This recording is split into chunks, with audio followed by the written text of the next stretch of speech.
Capítulo 16. A força do pecado, parte 2. Retornemos de onde paramos com o profeta Balaão do capítulo anterior. Ao receber as instruções de Deus de não ir com o primeiro grupo de líderes, moabitas e midianitas, Balaão mais uma vez vai até o Senhor com o segundo grupo de representantes mais proeminentes. Ele estava esperando por uma resposta diferente. Você já esteve numa situação dessas? Você já soube no seu coração o que Deus estava dizendo, mas foi até ele em oração mesmo assim esperando uma mudança na resposta dele? Talvez você tenha coberto o desejo inapropriado dizendo: "Deixe eu orar sobre isso" ou "Deixe eu orar sobre isso mais uma vez". Não sei quanto a você, mas eu já fui culpado disso. E irei compartilhar mais tarde neste capítulo duas experiências infelizes que tive nessa área. Balaão cobiçava tanto a oferta com a honra daquele rei poderoso, mas não ousou ultrapassar os limites das instruções de Deus. Ele foi esperto bastante para saber que não poderia ser abençoado se desobedecesse deliberadamente. Às vezes, esse conhecimento é simplesmente o suficiente para abrir a porta para um engano maior. Então você pode imaginar a surpresa de Balaão quando Deus disse: "Levante-se e vá com eles". Balaão deve ter pensado: "Chocante! Que bom que orei sobre isso mais uma vez". Então Balaão levantou-se na manhã seguinte e fez exatamente o que Deus lhe havia dito para fazer na noite anterior. E, para o nosso espanto, lemos: "Acendeu-se a ira de Deus quando ele se foi". Que? Deus é esquizofrênico? É claro que essa é uma pergunta retórica, pois todos nós sabemos que a resposta é de jeito nenhum. Então por que Deus ficou irado? Balaão havia feito exatamente o que Deus lhe havia falado para fazer. Ele foi. Então Deus ficou com raiva por ele simplesmente ter ido. Então o que está acontecendo? Há uma verdade revelada aqui que muitos não conhecem nem entendem, e levou anos de tribulações para que eu a descobrisse. Se nós realmente desejamos, cobiçamos alguma coisa e Deus já comunicou sua vontade sobre essa determinada questão, seja através da sua palavra ou em oração, mas mesmo assim ainda desejamos, Deus muitas vezes nos dá, mesmo sabendo que não é o melhor para nós e que no fim seremos julgados por isso. Essa declaração pode até chocar você, mas é verdade. Deixe-me prová-la com alguns exemplos bíblicos. Pedidos atendidos. Israel queria um rei. Os líderes se aproximaram do profeta Samuel e comunicaram o desejo deles. Disseram: "Escolha agora um rei para que nos lidere à semelhança das outras nações." 1 Samuel 8:5. Samuel consultou ao Senhor sobre o pedido deles. E Deus deu uma resposta aos líderes através do profeta. Um aviso de que por que ter um rei não seria bom para eles. Ele os advertiu que o rei selecionaria os filhos deles para seu exército.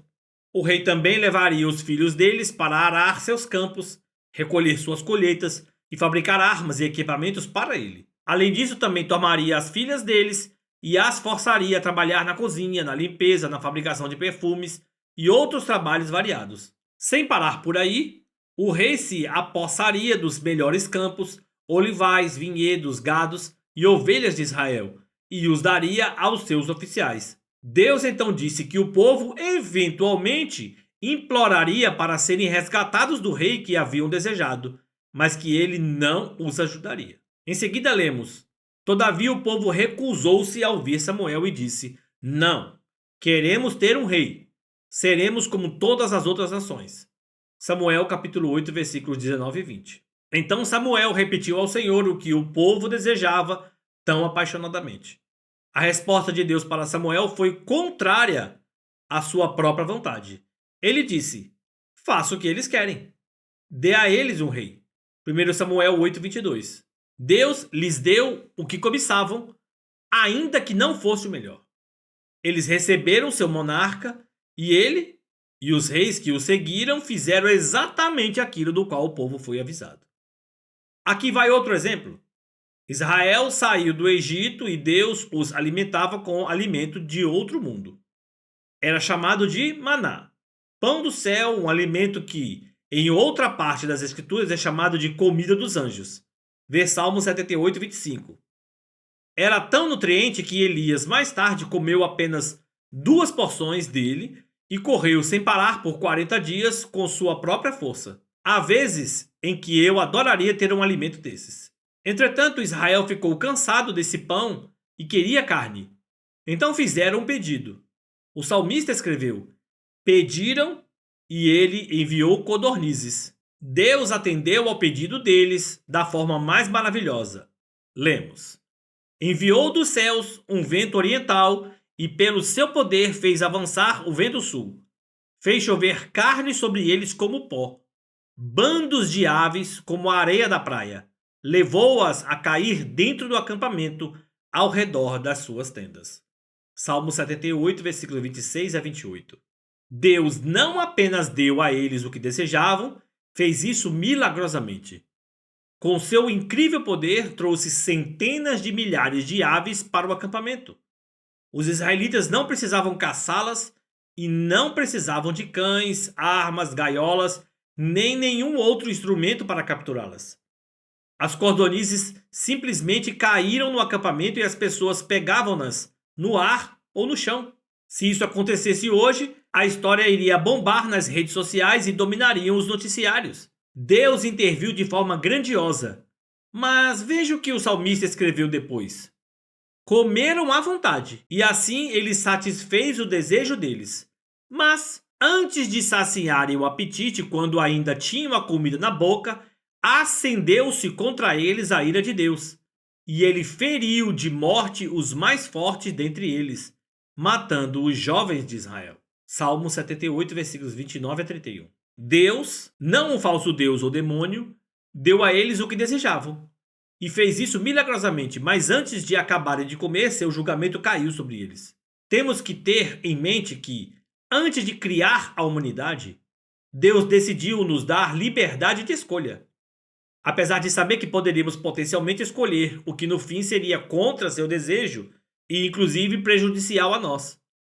Por exemplo, temos a história do filho pródigo. Ele pediu sua herança e seu pai sabia que ele não tinha maturidade para administrá-la corretamente. Porém, como seu filho a desejava tão intensamente, o pai se rendeu e entregou a herança.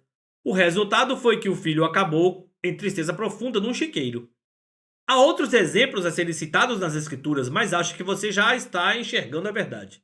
Nós ficamos numa posição desfavorável e prejudicial quando pedimos apaixonadamente por algo que não é a vontade de Deus. Um juramento esperto. Tendo tomado conhecimento disso, retornemos à história de Balaão. Agora, ele estava a caminho de se encontrar com o rei de Moabe. Os ajudantes do rei o estavam acompanhando, mas Deus está virado com sua escolha. De repente, um anjo pôs-se no caminho de Balaão. Por favor, tenha em mente que anjos não são bebês fofinhos com arco e flecha, mas seres imensos, com grande força. Estou especulando que esse tinha aproximadamente 3 metros de altura. O anjo ficou de pé na estrada diante de Balaão, com sua espada empunhada, e Deus milagrosamente abriu os olhos da jumenta. Quando viu aquele ser enorme, com uma arma pronta para ferir, ela pulou para fora da estrada em direção ao campo para desviar dele. Balaão, com raiva, bateu em sua jumenta e a guiou de volta para a estrada. O anjo então moveu-se para um lugar na estrada onde havia um muro dos dois lados. A jumenta, mais uma vez, ao ver o anjo, tentou ir para o mais longe possível e esmagou o pé de Balaão entre seu corpo e o muro. Balaão ficou com mais raiva ainda da jumenta e bateu nela novamente. Em seguida, o anjo foi para um local da estrada em que não havia espaço para se desviar. Dessa vez, quando a jumenta viu o anjo com sua espada empunhada, ela deitou-se debaixo de Balaão. Agora ele estava muito furioso e bateu nela novamente. Deus então abriu a boca da jumenta e disse a Balaão: que foi que eu lhe fiz para você bater em mim 3 vezes? Números 22 e 28. Balaão e a jumenta tiveram uma discussão calorosa, até que Deus finalmente abriu os olhos de Balaão para ver o anjo. Ele imediatamente se prostrou diante da face do anjo. Até aqui tenho me referido a esse anjo simplesmente como um dos inúmeros anjos que servem diante de Deus. Porém, é óbvio que os tradutores da versão NVI, assim como eu mesmo, Acreditamos que esse anjo na verdade era o próprio Deus. Deixarei que você decida por si mesmo, já que não é minha intenção convencê-lo de qualquer forma. O anjo confrontou Balaão dizendo: eu vim aqui para impedi-lo de prosseguir, porque o seu caminho me desagrada. A jumenta me viu e se afastou de mim por 3 vezes.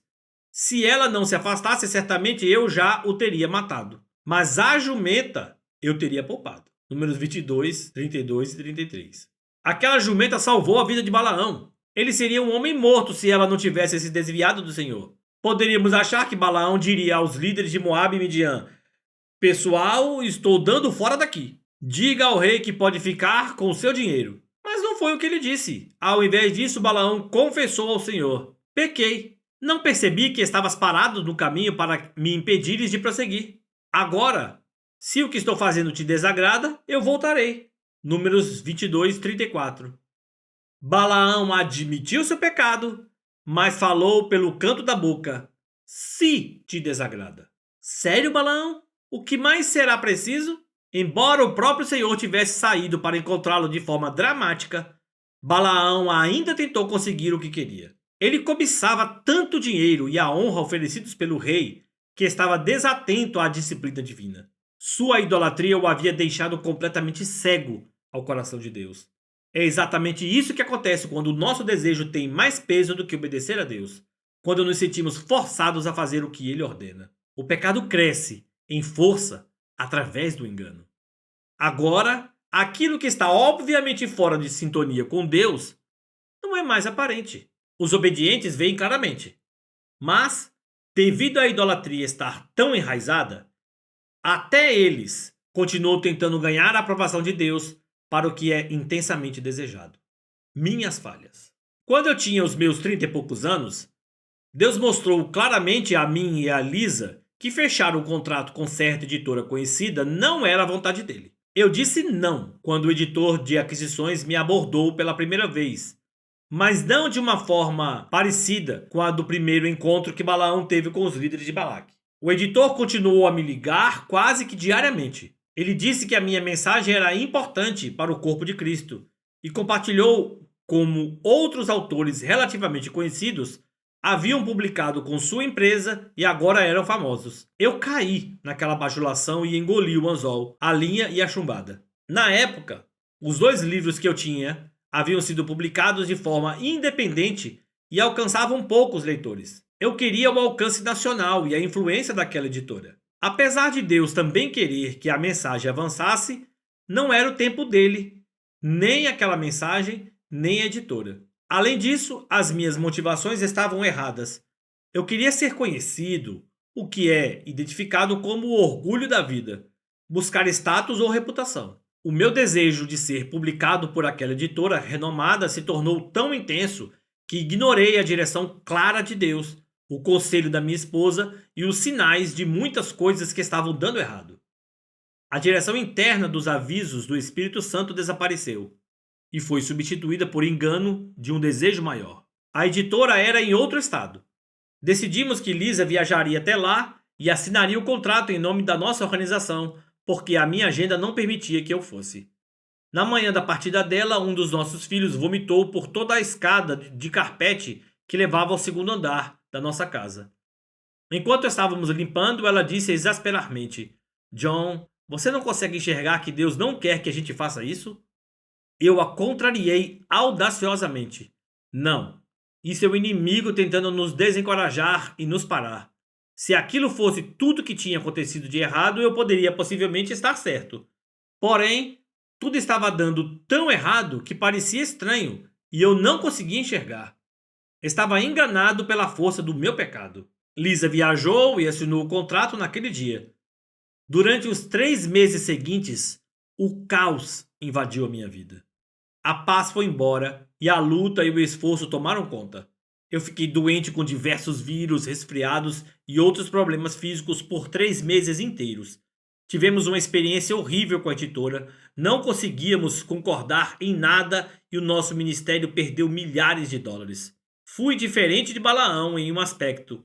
Finalmente vi como meu desejo intenso havia cegado meus olhos para a vontade de Deus.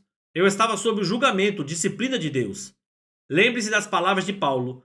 Por isso há entre vocês muitos fracos e doentes, e vários já dormiram. Mas, se nós tivéssemos o cuidado de examinar a nós mesmos, não receberíamos juízo. Quando, porém, somos julgados pelo Senhor, estamos sendo disciplinados para que não sejamos condenados com o mundo. 1 Coríntios capítulo 11, versículos 30 a 32. Foi preciso muita tribulação desnecessária para que eu finalmente enxergasse o ídolo que havia criado. Arrependi-me da minha teimosia e tudo começou a mudar quase que imediatamente. Logo depois, a editora nos informou que queria que a nossa relação de trabalho terminasse. Aproximadamente um ano depois, outra empresa conhecida se ofereceu para publicar outra das minhas mensagens sobre libertar-se das ofensas. Deus falou comigo. A primeira editora foi ideia sua. Essa editora é minha. As minhas motivações também haviam mudado desde o castigo que eu havia enfrentado um ano atrás. Agora eu estava apaixonado por obedecer a Deus, para que as pessoas pudessem ser genuinamente libertas. Essa era a mensagem que Deus havia escolhido, e hoje esse livro, A Isca de Satanás, já vendeu quase 2 milhões de cópias. Eu gostaria de lhe dizer que aprendi a lição e nunca mais repeti a mesma tolice. No entanto, quando tinha 40 e poucos anos, ignorei de novo a vontade de Deus claramente revelada, assim como o forte conselho da minha esposa e de um membro da diretoria. Dessa vez o engano foi maior e a disciplina de tribulação, dor e agonia foi maior ainda e durou 18 meses. Mais uma vez, eu percebi o ídolo que havia criado e me arrependi, mas não sem custar muita dor de cabeça. Tenho certeza absoluta que se Balaão tivesse abraçado o coração de Deus, ele teria se saído muito melhor a longo prazo. Porém, ele nunca deixou verdadeiramente sua idolatria. Por isso morreu sob o julgamento de Deus. Ver Josué 13, 22. Querido ouvinte, não desejo que você aprenda isso da pior forma como eu. Desejo que essa forte mensagem faça com que você se desvie da dor e da tribulação que eu passei desnecessariamente. Entre em ação. Se não submetermos os nossos desejos a Deus, eles irão nos afastar dele e Deus talvez até nos entregue a eles. Diversas vezes nas Escrituras vemos que Deus já havia deixado sua vontade clara. Porém, quando seu povo desejava algo contrário, ele dava, mesmo quando aquilo trazia tribulação. Deus ainda faz o mesmo nas nossas vidas hoje. Ele nos dá os nossos desejos, mesmo quando contrariam os dele. Mas isso não nos levará à bênção que queremos. Irá nos levar a uma disciplina dolorosa e desagradável. Entretanto, nós não temos de vivenciar isso. Em vez disso, podemos confiar que Deus fará o melhor para nós. Muitas vezes, Ele tem um caminho preparado para nos dar as coisas que desejamos, mas da forma certa. Se o seguirmos, Ele nos guiará por um caminho abençoado, mas o fim desejado virá no tempo dele. Entregue o seu caminho ao Senhor hoje. Convide-o para guiá-lo de acordo com os desejos dele, e não os seus. Pergunte a ele quais passos você pode começar a dar hoje para segui-lo mais de perto. Escreva-os e siga-os.